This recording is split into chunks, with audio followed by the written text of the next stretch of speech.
All right. Well, I'm here with Caitlin to talk about robot landlords, but first, we got a few things about Twitter. Right. So, if things couldn't get any worse for Twitter, it turns out that 5.4 million Twitter users had their data stolen and posted online. So this is an article by Lawrence Abrams on Bleeping Computer.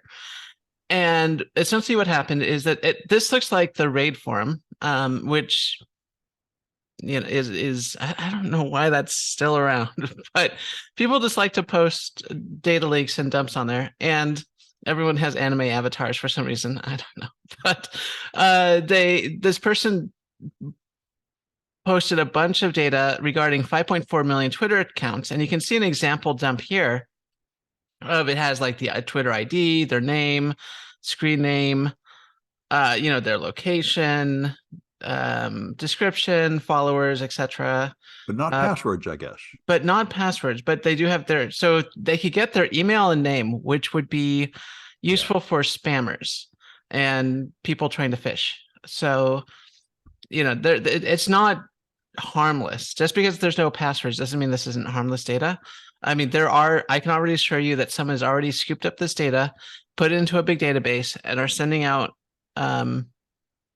flyers and spam and phishing emails based on what's in this leak. So, but I wonder why there's only 5 million. There's a lot more people on Twitter than that. I don't know why it's only 5.4 million. Yeah. So apparently there's a even larger data dump that was created, but I don't know why only 5.4 were leaked on the raid farm. Mm-hmm. Oh, and the other thing, yeah, that's right. There's another thing. So you put this on there. So also going on with Twitter is that Elon apparently is threatening to sue Apple because Apple wants to take Twitter off their app store. Maybe they're talking about it. So CNN Business has an article by Claire Duffy talking about how Apple's a bit concerned with Twitter at the moment because Twitter is not moderating like it should be, and they send out a lot of signals like they're just not going to moderate, meaning there's going to be a lot of hate speech on their site. And Apple is like, "Nuh-uh, we don't want this on our app store if that's going to be the case." And so I love this response by Elon. It is so hilariously juvenile. He says, "Do they hate free speech in America?" That is hilarious. I can't believe a grown person, a person who is responsible for the lives and jobs of thousands and thousands of people would say something so silly. I used to make fun of like young teenagers, young adults who would get out of college and decide to be libertarian, and this is the kind of stuff they would say that were so stupid and so ridiculous.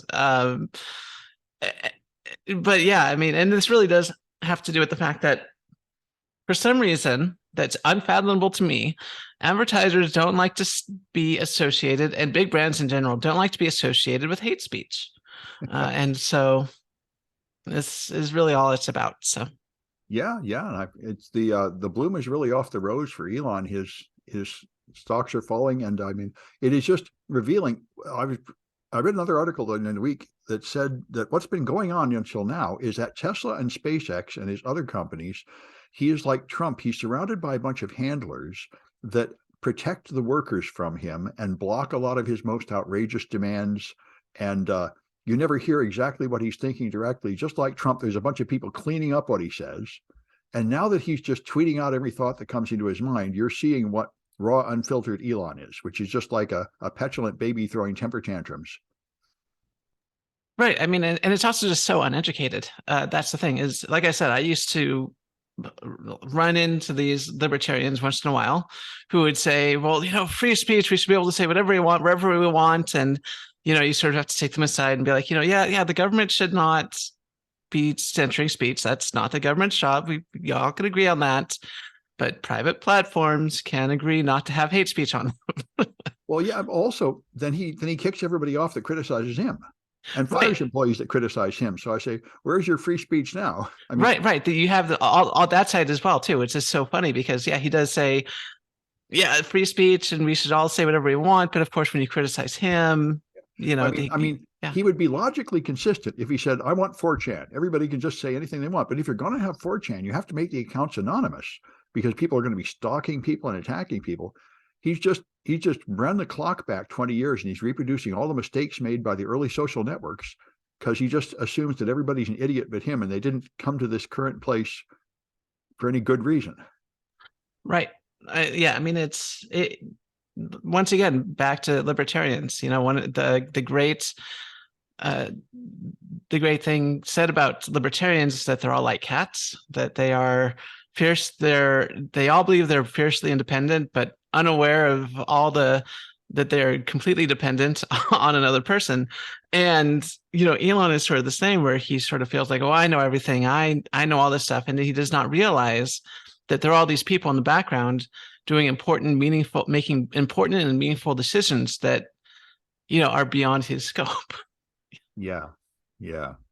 It's anyway, it may do something with this myth of the tech Superman that we have, where these tech founders are perfect godlike figures and we should just worship them and grovel at their feet. And I was thinking about that, because it's such a pervasive myth, and it's not good. It's not good for people in tech, and it's not good for people working in tech. That when the curtain crumbles and people realize they were lied to, a lot of us in tech really do know what we're talking about, really do love technology, really do, want to make the world a better place, and do absolutely realize the harm that like Twitter's doing and everything like that. And I think this all comes down to Steve Jobs. I think Steve Jobs did such a good job sort of building up his own brand, and everyone wanted to replicate that success. But of course, if you are a billionaire, millionaire, you're a business person, not a tech person, right? Tech people don't get that rich and that powerful. They don't run companies, because that's not where their skill set is. Yeah, Woz was the tech. Right. Woz was the tech. And you can have really talented tech people that do very well. They get paid well and are treated well and everything. But those are not the people running the company. The people running the companies are show people oftentimes, especially if you're like a publicly traded company. And so you have people like we have Elon Musk, who is a total fraud. You have Elizabeth Holmes, who is a total fraud. You have you have Zuckerberg, which turns out to be kind of a, not exactly what people thought he was. And then you have that other guy with the trading company. What's his name? Sam Bankman-Fried. Yeah, that guy. Sam Bankman-Fried might have been the smartest among them, because he Yeah. actually donated to the Democrats and all these charitable causes. He actually had a sort of master plan to manipulate the system to get away with it. Right. Well, anyway, the point is that the real quote unquote real life, Iron Man people are not running these companies. They're being exploited by these companies.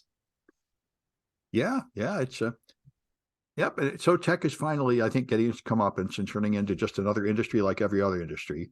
It doesn't have the answer to everything, and it isn't ruled by a superior being.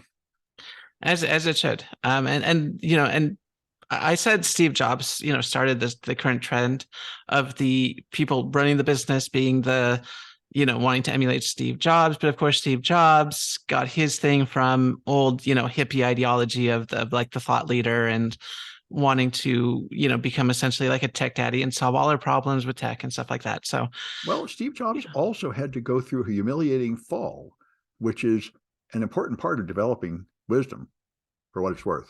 And the thing is, Steve Jobs was a business person, and he was always a business person first. He never claimed to be super smart or the one inventing all the Apple stuff. He was the one who would say, we need computers that are easy to use. Congratulations. We need them to look pretty like jewelry. Yes, he was a marketing guy, and a very good one. Yes, he was marketing. When he conceived the iPhone, people said, nobody wants this. Nobody's asking for that. And he said, they don't know what they could have. They'll love it when I give it to them. And he was right. And that shows a kind of genius. Yeah. But once again, this was marketing, not tech. He wasn't like, I have this great invention that's going to change the world. No, he of course had teams of engineers and said, we need, and we have things like iPhones, like Apples and stuff like that. Macintosh computers, the MacBook Pro and stuff like that. How much Mac stuff never comes to market? How much Apple stuff never comes to market? I don't know. I don't know, but I wish he had more people that insisted on a good user experience, like Steve Jobs. That's what is missing at most companies. They give you junk that's hard to figure out, hard to understand. They're What do you getting think? better. There's a Yeah, lot of people employed specifically for the user interface yeah, nowadays. That used to not be the case at all. yeah. I'm glad to see it. Yep. All right. Well, anyway, I thought this one was unbelievable. I used Telegram a while ago. I quit using it because it's a Russian product and you really can't be handing your data to the Russians. But anyway, they've got a new level of hell on Telegram. There are users with really popular names, and they've been just repossessing their names in order to resell them as NFTs. Now they're selling your Telegram name as an NFT and offering users the chance to sell your name as an NFT, except for the users whose name they have seized and resold for their profit as NFTs. So that's pretty draconian. And I guess Telegram is free. I guess you don't really have any right to your name. I mean, I guess the same is true of all these social networks. I guess if Facebook or Twitter just took back your name, you wouldn't have any grounds to sue them because you didn't pay for it. But anyway, you would think it would squander what goodwill your customers might have for you. But anyway, that's the joy of Telegram. I'm not regretting being on Signal instead. Yeah, no, Signal is turning out absolutely fantastic. I am the chat, definitely the chat functionality, if you want to message people, not that many people do that, isn't up to Twitter standards, but everything else is just as good, if not better. And on top of that, you don't join Twitter to be part of everything, or like you might join because you like celebrity gossip, or you might join because it's part of your career, and you can pick your community. Well, you're talking about Mastodon, not Sorry, Twitter. Mastodon. Yeah, Mastodon. Yeah. Yeah. And Mastodon, you can, Mastodon, I'm loving yeah. Mastodon too. I figured out how to do everything, but I think Mastodon is one of these classic things with not a very good user experience. It does not Like have a most, good, but I think overall technologically it's an improvement from Twitter. it's taking Twitter back to what it was 15 years ago when it was just tech people, and I was just there to get tech news. All the Yep. celebrities and everybody is gone, and I don't really mind that. Anyway, so I thought this is great. Let's hear the invisible body challenge. Okay, so here's a clever social engineering technique. There's a TikTok invisible body challenge. Basically, so this is an article on Bleeping Computers once again, but this time it's by Bill Tulas. And so TikTok had this invisible body challenge. Basically, the idea is that you film yourself naked, but you use a filter that replaces your body with a background. And it's supposed to be, a challenge you do and you put up on TikTok. And some hackers thought of a great idea. They would let you, they claim to have software that if you download it and run it, you could unblur the videos and see people naked. And of course, the software does not do that. It instead installs malware. And I thought that is such a clever way to fish and get malware on people's systems. I mean, don't download it and run it, but that is one of the more clever schemes I've seen. You're on mute, Sam. Thank you. Thank you. When I was a kid, every comic book had this ad for X-ray glasses that would see through clothes that you could get for like $1 or something. Yeah. And I assume they didn't work. I don't know. I somehow did not buy them, but apparently somebody was buying them. Yes. I think that truth in advertising is especially important for children who don't really realize what they're buying or how advertisements work. I saw a tweet years ago from a guy who said, I saw my 5-year-old daughter. She was talking to a friend and said, we could get this, but it's never as good as they make it look on the front of the box. And he said, I'm a proud dad. Very good. Yeah. Yeah. All right. So, all right. And anyway, I was very pleased to see this. MIT researchers have figured out why lithium batteries short out and explode, which is a huge problem. I mean, the more power you charge in a lithium battery, it builds up lithium at the electrodes, and then it has little dendrites, little spears, little fissures appear, and dendrites connect until it eventually shorts out the battery and it explodes. And what they figured out, they made a lithium battery with a ceramic dielectric in the middle, and then they examined it with some technique that can view inside it, and they discovered that the cracks don't come from the dendrites pushing their way through. The cracks form in the center of it, and then the cracks move across, and then the lithium goes through. So they found it is mechanical flaws is the pressure caused by the dendrites just making pressure, causing it to fracture like glass. So the cure is to put the battery dielectric under tension. And if you put it under horizontal tension, parallel to the plane of the electrodes, then the cracks will move in that direction also, and they will not connect the two electrodes together. So this sounds bloody awesome. Then you should be able to make cheaper batteries that are lighter and hold more charge and don't explode as often with a very simple change in the design just to force the dielectric to be stored under pressure. So I That's thought that's great. pretty brilliant. Yeah, I mean, one of the confusing things about lithium ion batteries is that they are physical devices. So they're actual moving pieces within the battery that you would never think so, but the ions like drift around and stuff like that, and they do form dendrites and stuff like that. And so it's not like, most electronics we have today are pretty much steady state. They might charge up or discharge. But in a lithium ion battery, you do actually have technically moving parts, and that's where a lot of the problems come from. Yeah, and I found out the hard way. The same thing's true of capacitors. High capacity Yep. capacitors are like batteries, so I didn't know there was any moving parts in them either. So I blew up a whole bank of them years ago because I thought they wouldn't dissipate any heat. Oh, well, I mean but that's a little different, but essentially the same idea. I mean, if you had a pure capacitor of, two plates Right, and that's an right. air gap in a vacuum, yeah, there would be no moving parts. But these had some kind of liquid in them, Right. So there's usually a liquid and a dielectric and and there's stuff. actually Yeah. stuff moving in that liquid, heating it Yep. up. Yep. Exactly. Yeah, I didn't know that, but I learned. It makes And horrible smoke when it blows up too. it does, and it often pops, and you hear this giant, choo, in your Yep. in your machine. Oh Fun yeah, times. it was pretty dramatic. Yeah. Right. All right. And so now we finally get to the all important robot landlords. Yeah, so this is really scary, especially if you are renting, like me. Technology may make people sort of eternal renters, in two different ways, in two different but very scary ways. First, there's an article by The Verge, written by Emma Roth, and let me pull this up. It's talking about how the Department of Justice is investigating essentially rent price fixing software. Basically, the idea is that the software sort of looks at your property, looks where it is, figures out what other properties are going for, and then sets the price that way. And the argument against this is that it essentially creates price fixing, because now all the, even though there's no backroom deals, all the landlords are essentially meeting together on this app and sharing the prices of what their rent's going to be. And so yeah, this is sort of like price fixing with one extra step. And so the Department of Justice is getting involved. And of course, price fixing with something that is as fundamental as housing is extremely concerning.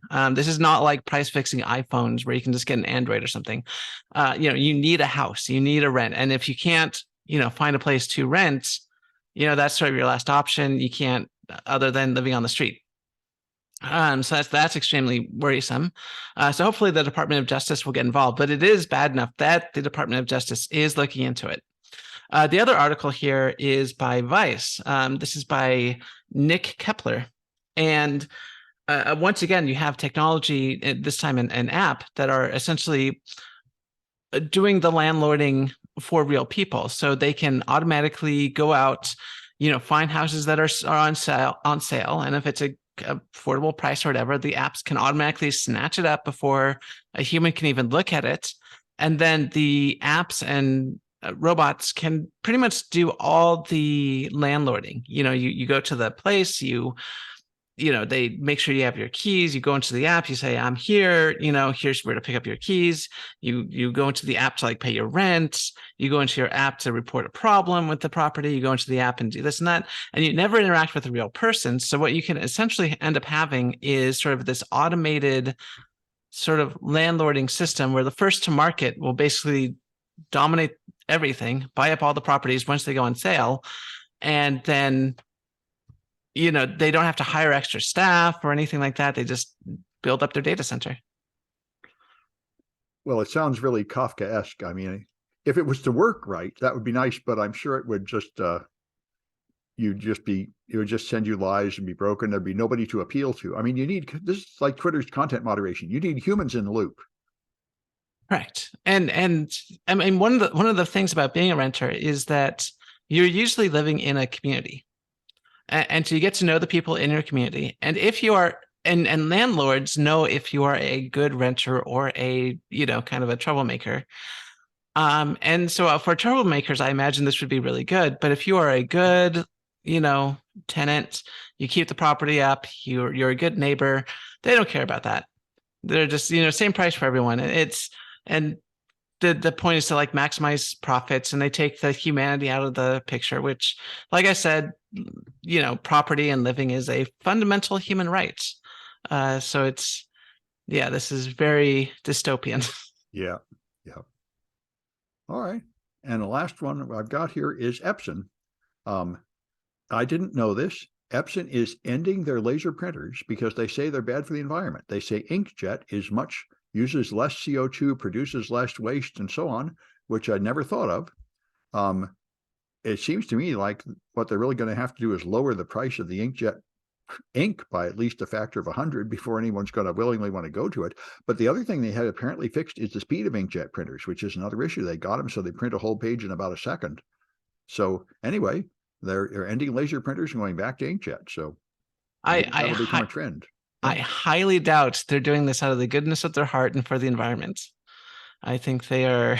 I think that is my BS meter is going way off the charts here. How can you be so cynical? I don't know. There's something. Sorry. There's something about their messaging that makes me a bit suspect. Well, I didn't doubt it that much because I know, especially in Europe, they're getting really ruthless about environmental laws, and it won't be long here. So in a way, you do have to switch to more sustainable products.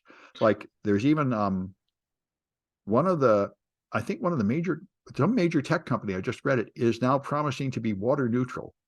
They're promising all the water they use to cool their data centers, they will like purify some unsafe water and release more good water into the system than what they remove from it. So I think all these, environmental zero damage things are really coming in. Right, but I don't think that they are killing off their laser printer lines because they specifically care that much about the environment. Oh, but you can say it's not going to have a future, this product, because it's because of the environmental cost. There's going to be blocked by the government pretty soon. That would be a way to right. You switch your cars to electric, not necessarily because you believe in it, but because the government has spoken. Gas cars are on the way out. Right. So yeah, I mean, now that you mention it, laser printers do use a lot of power. I have one. And I had to move it to a different circuit because it's essentially like a heater. And it draws like 1,200 watts of power. So I had to put it on a different circuit so I didn't trip the breaker. Oh. And so while it prints and stuff, it does use a lot of power. That is absolutely true. And I think that's what they mean by carbon emissions. Yeah. By the way, the cynical people also pointed out that Epson has another corporate feature where they put in expiration date and brick still functioning printers to force you to buy a new one. They say, if you cared about the environment, you wouldn't be doing that. Right. Oh, yeah, that's absolutely something that printer manufacturers do. I don't know. I never had an Epson. I've found that the only ethical printer company that I've seen is, and this isn't meant to be an advertisement for them, but it's Brother. When I bought my printer, the first thing I did was, where can I get third-party, toner, and use it with my printer. And almost, no other printer manufacturers will even allow you to use a third-party toner, but Brother's pretty cool. And I've have a bunch of the other Brother stuff, and it's not DRM to hell. It doesn't break after 3 years. HP, Epson. I mean, all that was just. My problems with printers is they print stuff on paper, and who wants that? I never want paper. Like the people wanted me to fill something out, and I said, I need to find a printer, and then I need to find a pen, and I need to make a mark on the paper with a pen. This technology is ancient. You might as well expect me to dig up a gravestone and carve it with a chisel. Paper? Why do people print anything out?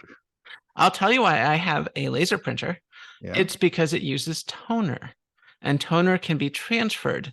I maybe have, for example, made t-shirts with it. Oh, okay. I can also use it to make circuit boards. Oh, well, that's a reason. Yeah. Yes, there are lots of things you can do with a laser printer that's not strictly printing documents out on paper. I can also use it to print pictures of cats and post it in the elevator. I mean, Well, there's so many uses for printers that I think people don't realize are there for making trouble. for making trouble. Exactly. All right. Well, I'm too pure and innocent to know about any of that. All right. Well, okay. I think that's it for this one, and we'll be back on Friday. Friday it is.